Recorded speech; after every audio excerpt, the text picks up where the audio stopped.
धरती को अगर सबसे ज्यादा खतरा किसी चीज से है तो वो है उल्का पिंड यानी एस्टेरॉयड। एक स्टेरॉयड की टक्कर में धरती से डायनासोरों की पूरी नस्ल खत्म कर दी थी और अब एक एस्टेरॉयड धरती की तरफ आ रहा है जिसके टकराने की सटीक तारीख का पता चला है। इस टक्कर में 22 एटम बम के बराबर तबाही मचाने की ताकत होगी। जिस एस्टेरॉयड की बात चल रही है उसका नाम है बेन्नू एस्टेरॉयड और ये वही एस्टेरॉयड है जहां से नासा मिट्टी और पत्थर का सैंपल लेकर धरती पर आ रहा है। अमेरिकी स्पेस एजेंसी नासा को अपने एक मिशन में कामयाबी मिली है। नासा ने 7 साल पहले एक स्पेसक्राफ्ट में एक एस्टेरॉयड यानी उल्का पिंड पर कैप्सूल भेजा था। अब यह कैप्सूल 24 सितंबर 2023 को एस्टेरॉयड बेन्नू से सैंपल लेकर पृथ्वी पर वापस आ चुका है। इस मिशन का नाम है ओसाइरिस रेक्स। लेकिन नासा का यह मिशन क्या था? एस्टेरॉयड से सैंपल क्यों लाया गया? एस्टेरॉयड की स्टडी क्यों जरूरी है? इससे क्या क्या हासिल होगा? सब कुछ आपको समझाते हैं। एस्टेरॉयड बेन्नू अमेरिका की एम्पायर स्टेट बिल्डिंग से भी विशाल है और 150 मीटर मोटा है।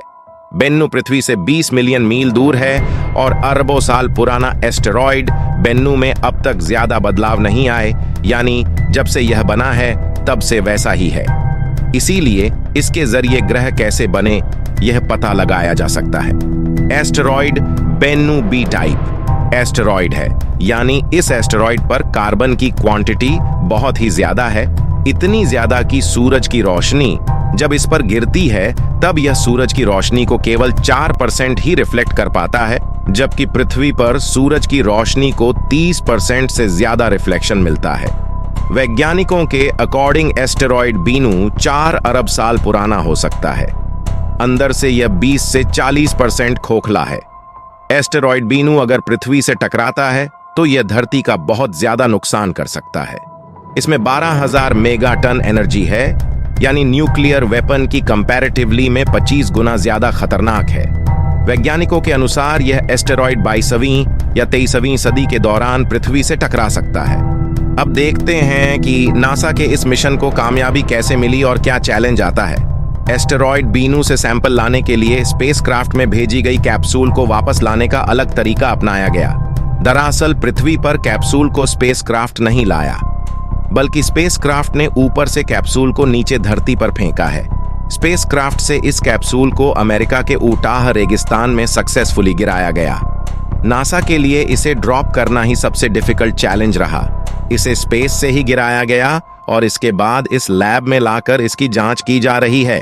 एस्टेरॉयड बेन्नू पृथ्वी से कब टकराएगा, ये सवाल आपके मन में जरूर आ रहा होगा, तो चलिए जान लेते हैं। एस्टेरॉयड बेन्नू पृथ्वी से 25 सितंबर 2182 को टकराने की पॉसिबिलिटी है, यानी आज से 159 साल बाद। और नासा के अलावा देश के कई साइंटिस्ट ने इस तबाही से बचने की तैयारी शुरू कर दी है।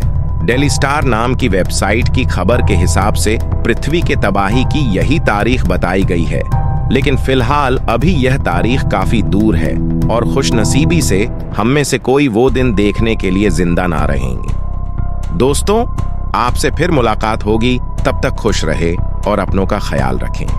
जय हिंद।